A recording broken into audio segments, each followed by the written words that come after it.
Okay, good morning. Um, Ito po ay honest review regarding the Grab Points survey. Um, Akala ko makakakuha talaga ako dito ng income, which is nag nag-try ako. So nakakuha ako ng welcome bonus na $1, which is 57 pesos. Pero hindi mo siya ma-cash out.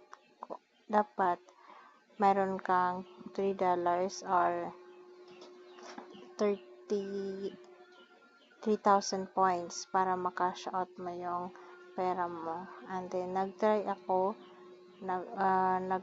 sa mga survey. Ang dami kong pinasukan ng survey pero nasa screen out ako. So, ibig sabihin pala dito sa Grab Points, hindi ka kikita talaga dito kung hindi ko yung hinahanap nilang respondent.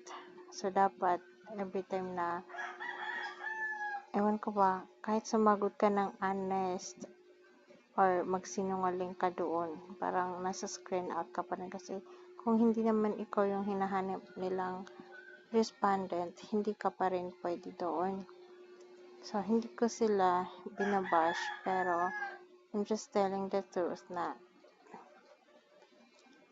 hindi ka pala talaga makakakuha doon ng extra income. So, disappointed ako sa website na ito.